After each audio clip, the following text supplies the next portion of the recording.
Amén. Amén. Bueno, dice Jeremías, hay un texto interesante en Jeremías 35, del 13 al 14, Jeremías 35, del 13 al 14, que dice así: Así ha dicho Jehová de los ejércitos, Dios de Israel: Ve y di a los varones de Judá y a los moradores de Jerusalén: No aprenderéis a obedecer mis palabras, dice Jehová.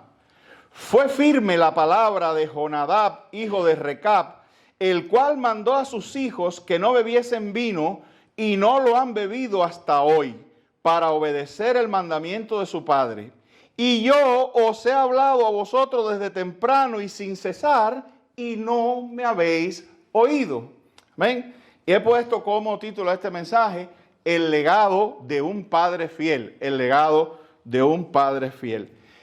En medio de la rebelión de Judá, como ustedes ven, Dios está llamando a su pueblo, al pueblo de Israel, en este caso al pueblo de Judá, a que vuelvan hacia Dios, a que lo obedezcan, y usa una familia para avergonzar a toda una nación. Oiga esto, Dios usa el ejemplo de una familia. Si leemos entre líneas, más bien Dios usa el ejemplo de un padre espiritual, de un buen padre, como dice la canción, para avergonzar a toda una nación. Y los hijos de Jonadab conservaron la enseñanza de su padre por generaciones. Ustedes han visto el texto, ¿no? Dios les está diciendo: los hijos de Jonadab recibieron de su padre la enseñanza de no beber vino y lo han obedecido por generaciones hasta hoy, ¿verdad? Y yo, que soy el Dios de ustedes, amén, que los he bendecido, los he liberado, les he entregado una nueva tierra, vaya, los he tenido como especial tesoro, no logro que ustedes me obedezcan. Básicamente eso es lo que el Señor le está diciendo. Le está diciendo: realmente es una vergüenza para ustedes que una familia haya sabido lo que significa obedecer a su padre, y que ustedes, le dice Dios al pueblo de Judá, no han aprendido lo que es obedecerme a mí. Entonces, miren, así nos recuerda el Señor que la influencia de un padre piadoso, de un padre espiritual, puede sobrevivir mucho después de su partida. ¿Estás entendiendo, Padre, lo que te quiero decir?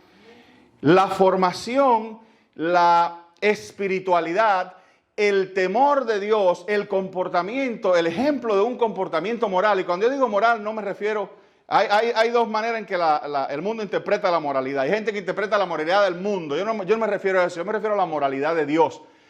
Que una manera también de llamarla es santidad, es la pureza espiritual.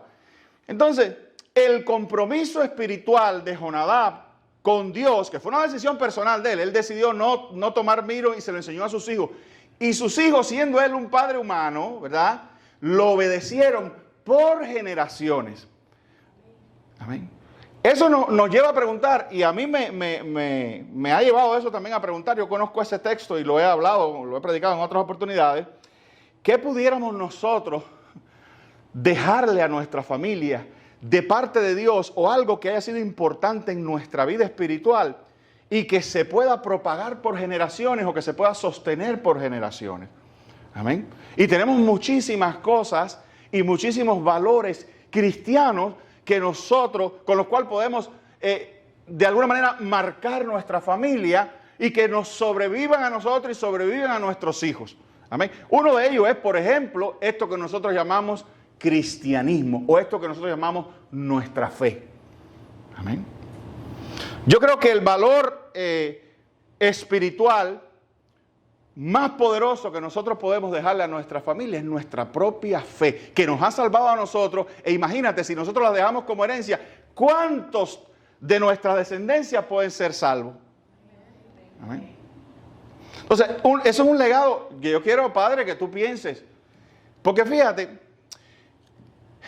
cualquier otro tipo de legado puede ser bueno, pero como aprendíamos de Marta y María, pero sin embargo no es necesario. Y yo prefiero, antes de dejarle cosas buenas a mis hijos, dejarle una que sea necesaria, vital. Amén. Yo no gano nada con hacer que mis hijos o mi familia ganen reputación ante el mundo, pero pierdan el reino de los cielos. Amén. Eso es muy importante. Yo creo que una vez te conversé de unas palabras que tuve yo con un muchacho con el que yo trabajaba, que él era facilitador, él era líder de Alcohólicos Anónimos. Y él se ufanaba de eso e incluso a veces trataba de cubrirse para no tener, o sea, como tú sabes que la gente dice esto, no, porque es que yo hago mucho bien, yo no necesito ir a una iglesia, yo no necesito ser cristiano porque yo hago mucho bien, mira, ahora yo soy parte mira cuánta gente yo he ayudado a salir del alcoholismo a través de Alcohólicos Anónimos. Yo le decía, eso que tú haces es bueno, porque lo es, ¿verdad? Sacar personas con familias y con vidas destruidas del alcoholismo es algo bueno. Yo le decía, pero qué triste y qué irónico es que una persona se vaya completamente sobrio para el infierno, ¿verdad? Porque lo único que te puede salvar y llevar a Dios no es la abstinencia del alcohol. Lo que te puede llevar a Dios es abrazar la fe en Jesucristo. Entonces, si yo quiero enseñarte hoy algo, y la fe en Jesús, y lo más bonito es que la fe en Jesucristo cubre el alcoholismo también. Tú con el alcoholismo no cubres la fe, pero con la fe sí cubres el alcoholismo. ¿Qué te va? Es un mejor negocio, ¿verdad? Es un mayor beneficio. Lo tengo todo en Cristo Jesús. En Cristo Jesús estoy liberado de todas las cosas, soy liberado de todos los vicios, soy liberado de todos los yugos diabólicos y a la vez soy entregado al reino de los cielos, ¿verdad? Soy entregado a Cristo para siempre. Él es mi Dios, Él es mi Señor para siempre. Entonces yo le decía un poco, lo que tú haces es bueno y síguelo haciendo, porque a mí tampoco, yo reconozco que eso es bueno y no quiero para nada desanimar a nadie que está haciendo ese trabajo, ni a nadie que está a través de Alcohólicos Anónimos, pero yo quisiera decirte, hay algo más. Amén. Era lo que le decía a él, hay algo más grande, más sublime, más completo que la sobriedad. Y es la salvación. Amén, queridos hermanos. Entonces, ese es un legado importante. En ese versículo dice, fue firme la palabra de Jonadab, hijo de Recab. El mayor legado de un padre no son las cosas materiales, sino las verdades que siembra en el corazón de su hijo. Y no se pueden sembrar, recuérdense de ese texto, el sembrador salió a sembrar. Pero si tú no tiras semillas no puedes sembrar nada, ¿verdad? Entonces si tú no riegas la vida de tus hijos con la palabra de Dios, no puedes sembrar. No puedes plantar semillas de vida en él, consejos de vida en él. Entonces, si en tu casa la palabra no es conocida, si en tu casa los valores del reino de los cielos, los valores de Jesucristo no son conocidos, es difícil entonces sembrar. No se puede salir a buscar. A veces queremos, tú no has visto, una de las cosas quizás más locas que hay es salir a un terreno a cosechar lo que nunca se plantó, ¿verdad? Poco de locura. Entonces a veces queremos, no, yo quisiera que mis hijos fueran así o fueran asados, pero sembraste las direcciones bíblicas para que ese hijo tuyo esté allí o cuando lo necesite salgan a él. Porque hay semillas de estas, lo importante es sembrarlas. Tú sabes que hay semillas que tú las siembran y al otro día germinan. El frijol, tú pones un frijol lechado, al otro día ya está germinando. De hecho, lo pones sobre un algodón. ¿Te acuerdas de ese experimento en la escuela? Pones el frijol en un algodón mojado y enseguida germina. Pero hay otras semillas que toman tiempo. La palabra de Dios tiene resultados inmediatos, pero a veces cosas que uno le planta en el corazón a nuestros hijos, que vienen por vía de una enseñanza de la Escritura, tardan un tiempo en germinar. Y muchas veces germinan cuando la tierra ya está lista. Y la tierra está lista a veces a través de providencia de Dios. Momentos que Dios interviene en la vida de tus hijos, padre, que hacen que esa semilla que tú plantaste y que pensaste que no iba a dar resultado, entonces brote en el corazón de tu hijo y tu hijo las recuerde. Deuteronomio 6, del 6 al 7 dice, y estas palabras que yo te mando hoy estarán sobre tu corazón. En primer lugar, oye esto. Y las palabras que yo te mando hoy estarán sobre tu corazón, primero, y las repetirás a tus hijos. Si no están en tu corazón, no las puedes repetir. Entonces, padre, lo primero que hay que hacer es tener las palabras de Dios en nuestro corazón. Si tú quieres que tu hijo sepa un poco de Biblia, conoce la Biblia primero. Si tú quieres que tu hijo recuerde un texto, que sepa que tú lo recuerdas. Amén. Si tú quieres que tu hijo atesore cierto pasaje bíblico, cierto salmo, atesóralo tú primero. Amén. Muchas veces nosotros decimos, no, los pasajes de mi corazón son tal y más cual, y tenemos salmos y pasajes bíblicos y demás, que tus hijos lo sepan también. Repíteselo. Proverbios 22:6 dice, instruye al niño en su camino y aun cuando fuere viejo, no se apartará de él. Déjame decirte algo sobre este texto. Los reformadores y puritanos entendían este texto no como una promesa mecánica, sino como un principio de sabiduría del pacto. Para Juan Calvino y los puritanos como Richard Baxter, su camino, ese es el que hay que instruir al niño, no se refiere a la vocación personal del niño, sino al camino de la piedad y el temor de Dios. Amén, hermanos. La instrucción fiel de los padres es el medio ordinario usado por Dios, pero la perseverancia y la conversión final depende de la gracia soberana de Dios y no del resultado automático de una educación. Amén. Pero los hijos necesitan la instrucción. La manera en que Dios, o lo que Dios hace con esa instrucción, ¿verdad? Eso ya es cuestión soberana de Dios. Pero tu responsabilidad es instruirlo. Fíjate que tenemos ese mandamiento, hermano. ¿Tú has pensado en eso? Tenemos el mandamiento de instruir nuestros hijos en el camino de verdad, en los valores del reino. Amén. Los hijos necesitan más que una herencia, necesitan conocer al Dios verdadero. Un padre debe dar un ejemplo digno de imitar. Dice el texto ese que leíamos, y no han bebido hasta hoy para obedecer el mandamiento de su padre. Toda una generación. Las palabras de Jonadab fueron respaldadas por una vida consecuente. Los hijos aprenden más de lo que ven que de lo que oyen. ¿Escuchaste eso? Los hijos aprenden más de lo que ven que de lo que oyen. Por eso, la manera en que Dios y su palabra nos ha afectado a nosotros se tiene que ver en un comportamiento diario, en una vida. Yo estoy seguro que el señor, el viejo Jonadab, no les dijo solamente, muchachos, no tomen porque eso es malo. Ellos vieron que su padre iba en serio con las cosas que enseñaba.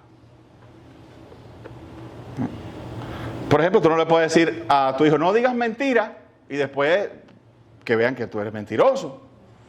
Tú no le puedes decir a tus hijos, no te metas en problemas ajenos, y después vean que tú eres chismoso. Amén. Sé justo, y después vean que tú eres, como dicen por allá, chueco. Los hijos aprenden más de lo que ven hacer al padre. Proverbios 27 dice, camina en su integridad el justo, sus hijos son dichosos después de él. ¿Oíste eso? Camina en integridad el justo, sus hijos son dichosos después de él. Primera de Corintios 11:1 dice, sed imitadores de mí, así como yo de Cristo. Oye, esas son palabras mayores. Hay que tener una seguridad espiritual y una confianza en Cristo. Y un compromiso y un amor para Jesús para decirle a los hijos tuyos o a cualquiera, porque esto está dicho a los discípulos, sed imitadores de mí, como yo lo soy de Cristo. Podemos decir eso como padres, ¿verdad? Sed imitadores de mí, como yo imito a Jesús. Y ahí que hay un intento al menos, ¿verdad? El texto no nos dice, sed imitadores de mí como yo lo soy de Cristo a la perfección. Pero lo que sí refleja es sed imitadores de mí como yo me esfuerzo e intento, aunque a veces tenga mis errores, imitar a Jesús. Porque hasta en el manejo de errores los hijos aprenden. No te voy a decir aquí, padre, que no vas a cometer errores. Yo los he cometido. Y yo no me creo el mejor padre del mundo. Yo he cometido los errores. Pero trato de al menos enseñar con ellos también a modo de que aprendan de mi recuperación también. De mi reconocimiento.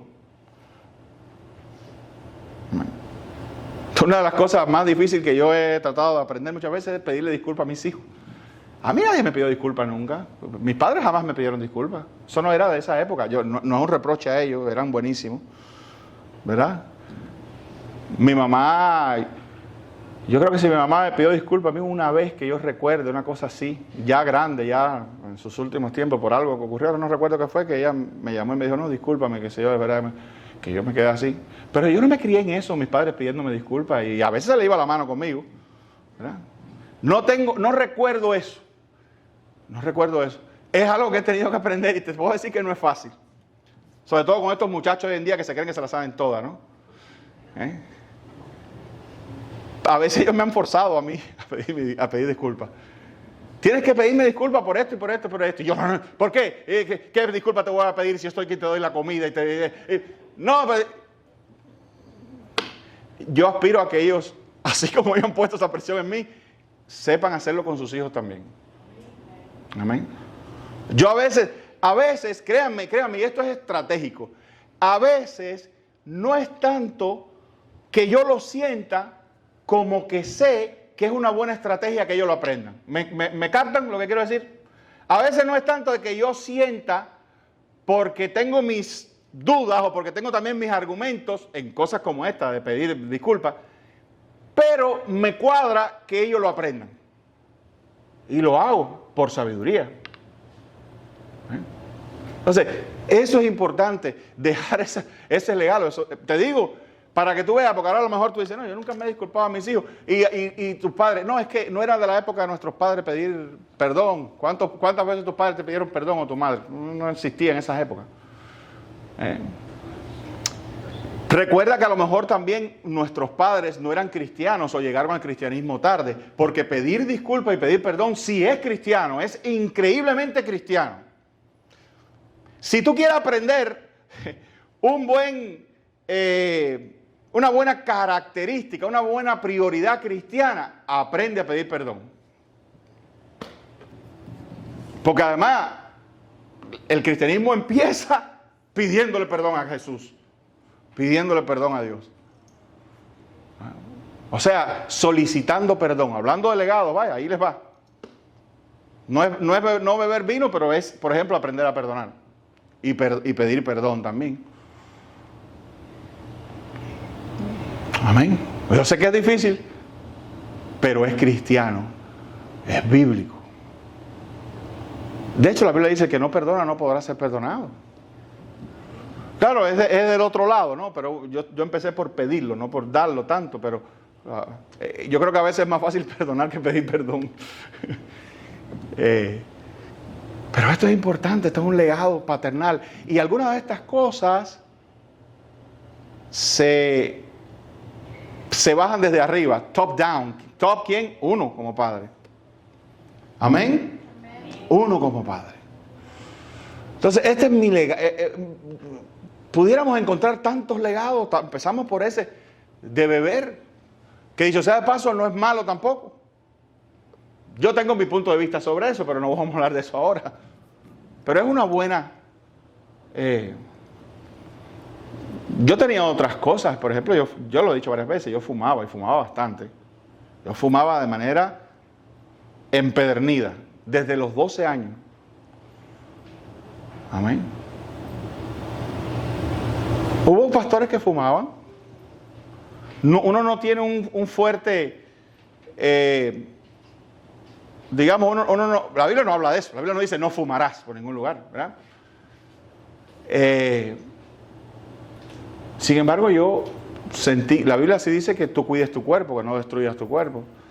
Y los pastores de antes fumaban, Spurgeon fumaba, y toda esa gente, pero no sabían lo que sabemos hoy en día. No habían rayos X, no habían, era hasta una moda, era una cosa normal, fumarse un cigarro, fumarse un tabaco, era parte de la sociedad, hasta que comenzó a aparecer el daño que hace, ¿no? Que genera, que hay una alta posibilidad de cáncer, una alta posibilidad de cáncer en los pulmones para la gente que fuma y demás. Y entonces tú vas aprendiendo y las nuevas generaciones. A mí lo que no me gusta es que se le caiga arriba a la gente a mí lo que no me gusta es que se le diga a la gente que hay algo que se le diga a la gente que algo es pecado, que la Biblia no dice que es pecado. Eso es traspasar la Escritura. Pero nosotros vamos aprendiendo que hay cosas que dice Pablo que aunque me son lícitas, no me convienen. Y obviamente a mí no me conviene matarme de un cáncer.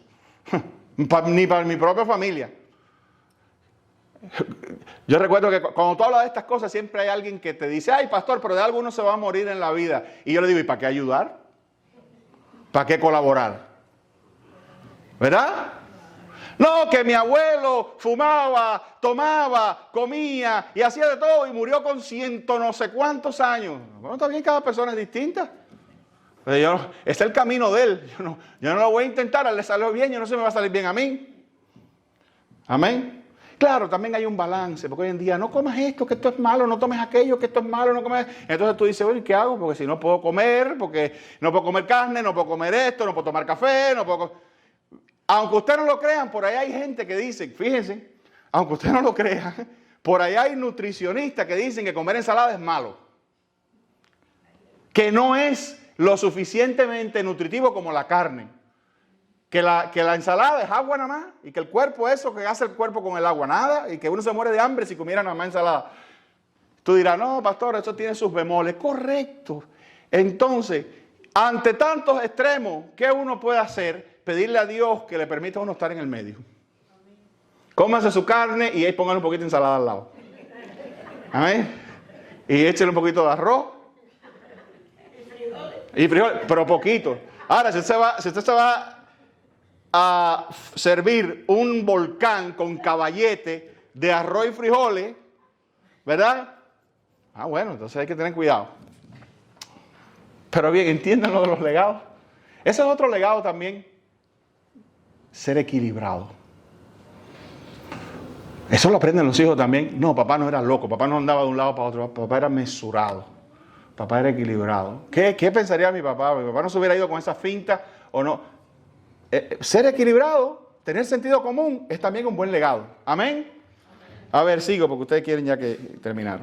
Entonces, la influencia de un padre piadoso puede alcanzar a hijos, a nietos y a generaciones. Los hijos de Jonadab, no se crea que cuando decía los hijos de Jonadab, estaba hablando de los hijos directos, no, era todo el pueblo. Esto era una tribu. Esto era una tribu y ese legado de Jonadab era generacional. No era que eso eran cuando él decía los hijos no comen hasta hoy, no estaba diciendo, se está refiriendo de los hijos como descendencia, de todos los hijos del pueblo, como se dice los hijos de Israel, por ejemplo, y no eran los 12 solamente, eran todo el pueblo. Entonces, un padre debe conducir a su familia hacia Dios. Y yo os he hablado a vosotros desde temprano y sin cesar, y no me habéis oído, dice ese versículo 14. La meta suprema de la paternidad no es criar hijos exitosos, sino hijos que conozcan y sirvan al Señor. Amén. Eso es lo que Dios está tratando de lograr en ti y en todos nosotros. Que invirtamos un poco el pensamiento y veamos como éxito que nuestros hijos amen a Dios.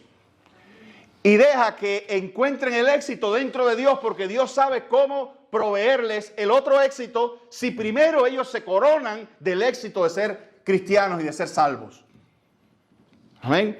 Porque Dios te bendice y Dios te ha puesto para bendecir. Y Dios tiene los mejores planes que tú puedas pensar para ti y para tus hijos. Dios tiene mejores planes para tus hijos que tú. Te duele que te lo diga, pero te lo voy a decir. Dios tiene mejores planes para tus hijos que tú. Y en algún momento vas a tener que renunciar a los tuyos para que Dios haga los de él. Amén. Josué 24:15, pero yo y mi casa serviremos a Jehová. Efesios 6:4, y vosotros, padres, no provoquéis a ira a vuestros hijos, sino criadlos en disciplina y amonestación del Señor. Eso también es yo quisiera tener más tiempo para explayarme en estas cosas. Pero a veces hay que tener cuidado de no provocar a ira a los hijos. Y no se trata de dejarlo hacer lo que le da la gana. Ya de eso hay bastante. Gente aquí que deja hacer a los muchachos lo que le da la gana.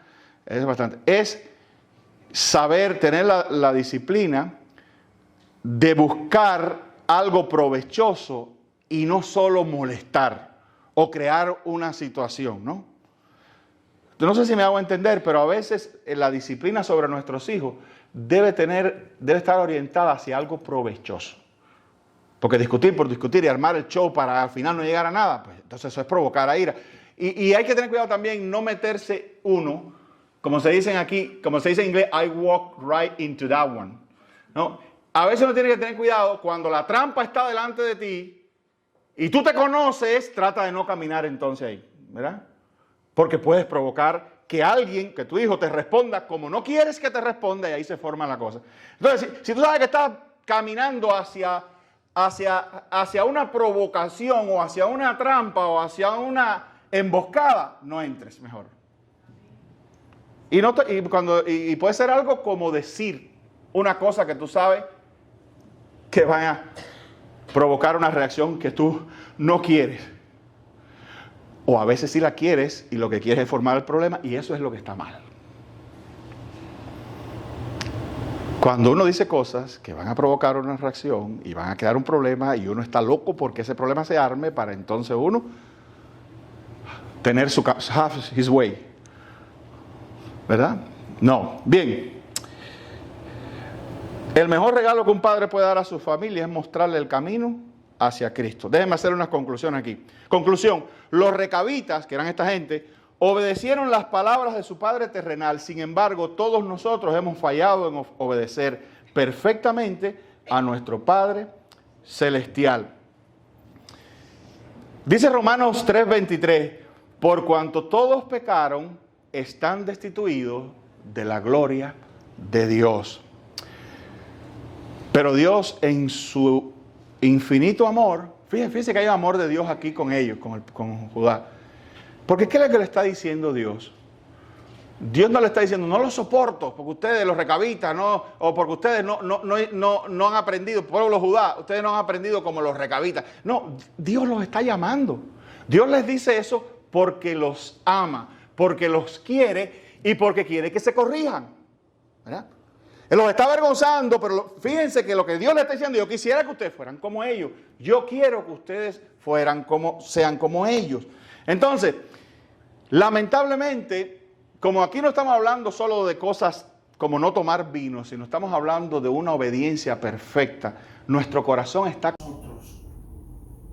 A menos que Dios mismo, ¿verdad?, nos reconcilie consigo. A menos que Dios nos convierta en una especie de recabitas, una especie de hijos de Jonadab, pero no que obedecen formas y cuestiones materiales de hombre, sino que obedecen perfectamente a Dios y le entregan su vida y se reconcilian con su Padre, con su verdadero Padre. Mírenlo, porque ustedes saben Juan 3:16, porque de tal manera amó Dios al mundo que ha dado a su Hijo unigénito para que todo aquel que en Él cree no se pierda, mas tenga vida eterna. Ahora, Dios hace algo maravilloso.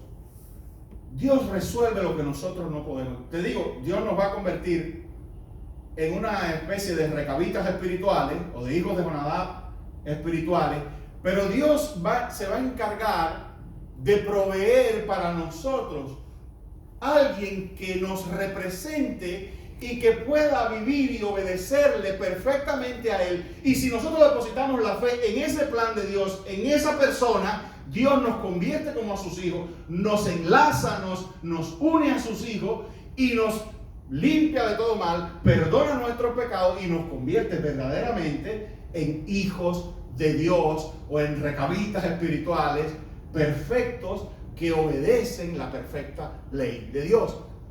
Pero para eso Dios primero va a mandar delante un representante para que lo haga por nosotros.